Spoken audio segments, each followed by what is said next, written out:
What if I told you that Patrick Mahomes was actually supposed to be drafted by the Buffalo Bills? Would you believe me? How about if I told you that every NFL scout doubted Patrick Mahomes' talent and believed he wasn't even the best quarterback in his draft class in 2017?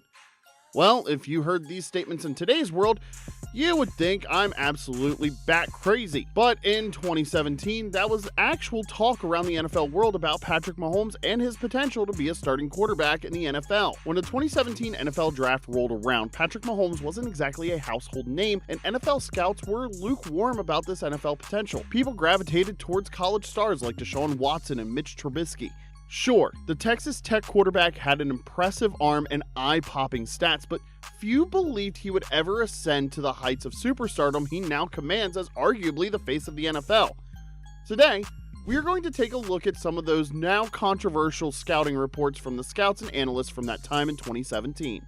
Let's first take a look at ESPN's long-term NFL scouting analyst Todd McShay to see what he had to say about Texas Tech quarterback Patrick Mahomes pre-2017 draft day. I hear with Pat Mahomes from Texas Tech, I grade him out as a second-round quarterback. I know some guys in the league have him second, third round, but there are some teams that clearly from intel that we're getting and talking to guys that view him a lot higher. People are saying he might even go in the top 10, 15 picks in the draft. You heard that, right? Todd McShay, who I respect very much as an NFL player evaluator and analyst, said that Patrick Mahomes was a second or even a third-round quarterback in the 2017 NFL draft. Listen, I get it. I get the hesitation to evaluate him as a top 10 pick in the first round. If you look at his performance and overall record at Texas Tech, the proof is in the results. While he was the starting quarterback at Texas Tech, his win-loss record was mediocre at best. But I think the scouts missed something in that category, or at least forgot to factor that into their analysis of Patrick Mahomes. Texas Tech had one of the worst defenses in the country in 2016. That's not hyperbole, it was a fact. An overambitious Mahomes had an unusual high number of interceptions, which may have accounted for scouts to grade him lower on his performance in his final college year.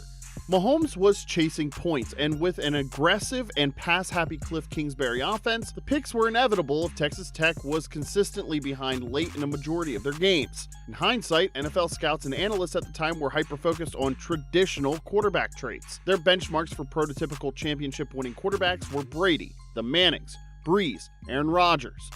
Quarterbacks like Mahomes' talent were nice, but not graded highly because they didn't fit the traditional NFL QB mold. Many believed Mahomes wasn't polished enough. Scouts raved about players like Mitch Trubisky, who the Chicago Bears moved up in the draft to select him second overall. Yeah, you heard that right. Trubisky was seen as the safe pick for the Bears, with NFL's Mike Mayock stating that Mitch Trubisky has the mechanics you look for in a franchise quarterback. He makes the right reads, has the arm strength, and is poised under pressure. And if you were to jump into a time machine and jump back to 2017, you would probably believe Mike Mayock's take and actually agree with him. But I think the scouts missed the mark in what they saw from Mahomes during his college years and during his pre-draft workouts.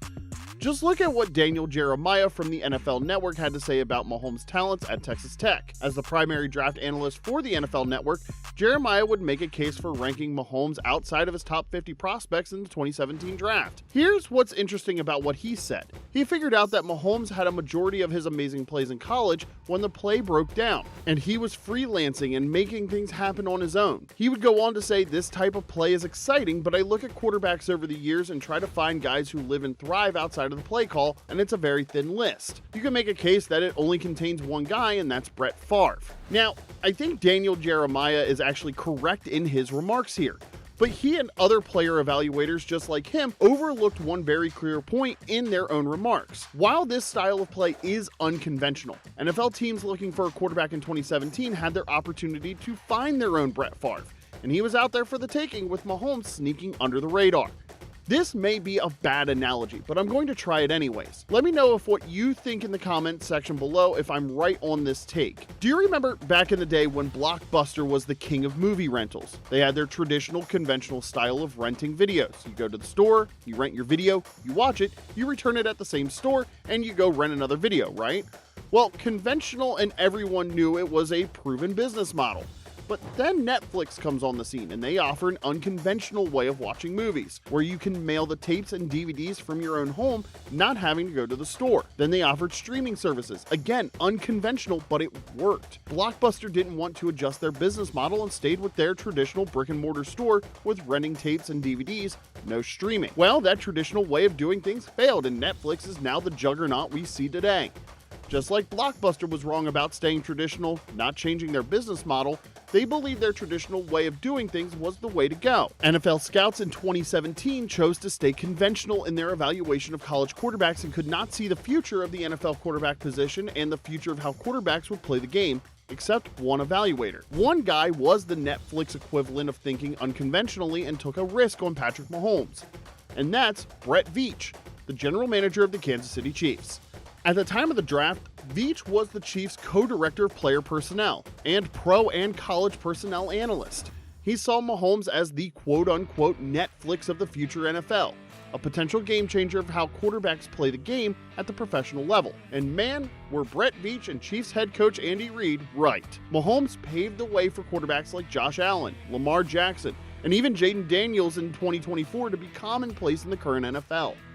The Chiefs believed in Patrick Mahomes so much that they traded up from their 27th overall spot to move to number 10, and traded with Buffalo for their first round, third round pick, and their 2018 first round pick to get Mahomes. The Bills could have had Patrick Mahomes at number 10, but they decided to trade down to pick up players they felt they needed more. Players like All-Pro cornerback Tre'Davious White at the first round 27th pick, and made some other maneuvering later in the draft to pick up key players like Zay Jones, Deion Dawkins, and Tremaine Edmonds. Both teams benefited from the trade, but it is very safe to assume that the Chiefs came out on top. Now, it is hard to look back at the scouts and player personnel fellas from 2017 and ask them what the hell they were thinking. Some people felt that the Houston Texans were the best team to come out of the draft for picking up Deshaun Watson, and no one batted an eye when the Bears moved up to number 2 to pick up Mitch Trubisky. A bonehead move now looking back, but at the time everyone had Trubisky graded up ahead of Mahomes. Take a look at this discussion on Undisputed with Chris Carter, Shannon Sharp, and Skip Bayless. So I think the Houston Texans, when we look at everything that transpired from Tony Romo, them trading Brock Osweiler, for them to be able to get Deshaun Watson, I believe was the best quarterback, because all of them have flaws. Yes. But I believe the only one out of them going to win a championship is Deshaun Watson. So Patrick Mahomes, I don't like it. I do not like this pick. I mean, like I said before, project. Quarterbacks is the only one, they'll take a project, they'll sit him away. Oh, he is 2 years away. 2 years away, and you paid him $5-6 million a year for 2 years away? Everybody else that they draft, they expect them to be able to contribute right away. One of the most common criticisms of Mahomes leading up to the draft was that he was too raw and that he wasn't ready to start in the NFL. Well, Uncle Shay Shay even said it in that last clip. And Chris Carter's take about 2017 quarterback class certainly didn't age well. But ironically enough, Skip Bayless's take did. Now, I know Skip Bayless can be a polarizing analyst, and personally, I don't like the guy, but you either love him or hate him. But in this case, you actually have to respect his comments. Take a look. I told you earlier, I still like the Patrick Mahomes move up for Andy Reid because I get all your negatives and all your knocks, and I watched him a lot. He has extreme ability, extreme arm talent, and I think he has high football IQ. It can be a little mad scientist IQ because he will try things that you just can't try, but as I pointed out to Yes, Shannon he makes earlier, plays off schedule, yes. way off schedule, and yet he was trying to cover for the single worst defense in all of college football last year. Most yards allowed, most points allowed, Texas Tech. So, project, yes.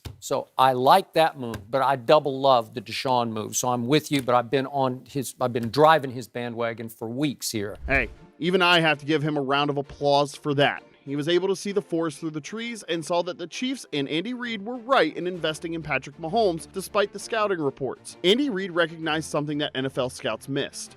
Mahomes wasn't raw. He was just different. His ability to operate outside of structure wasn't a flaw, it was a strength. A strength that would go on to redefine what teams look for in a franchise quarterback. And perhaps the biggest oversight of all was the underestimation of Patrick Mahomes' ability to lead and his intangibles. Scouts failed to account for those leadership qualities that have since set Mahomes apart from the pack, and what Deshaun Watson and Mitch Trubisky were lacking. His competitive fire and the ability to elevate those around him can be just as important as the physical traits.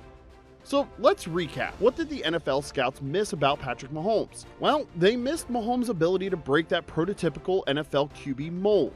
The arm talent, the vision, the improvisation, all of those elements to Mahomes' game were present in his college film, but they couldn't appreciate how those skills would translate to the NFL. Rich Eisen saw Mahomes as a kid who was rough around the edges, but he felt that Mahomes was playing a different sport entirely. And that is where the controversy lies. Scouts and analysts were looking at Mahomes through an outdated lens. They had criteria for grading NFL quarterbacks with higher grades for quarterbacks who checked all of their boxes. But Mahomes wasn't meant to check the boxes. He was meant to redefine the box and rewrite the rules on how to evaluate quarterbacks. Patrick Mahomes has already cemented his legacy as one of the greatest quarterbacks of all time, but it's still mind-blowing to think about how many NFL scouts completely missed the mark on his potential. Maybe they were blinded by traditional thinking and the success of traditional quarterbacks at the time, like Tom Brady, Peyton Manning, and Drew Brees. Maybe they couldn't see past the Texas Tech air raid stigma, or maybe they just weren't ready for the next Brett Favre, someone like Mahomes. Whatever the reason, I think the lesson for NFL scouts is clear. The NFL is a constantly evolving league, and the next Patrick Mahomes might not look like what we expect. He may not come from a powerhouse school in the SEC, or fit neatly into the conventional mold of an NFL quarterback. Sometimes the most game-changing talents are the ones who have the intangibles and don't follow the traditions. Thanks for watching Red Zone Mania, and don't forget to like and subscribe to see more of our upcoming content. We'll see you next time.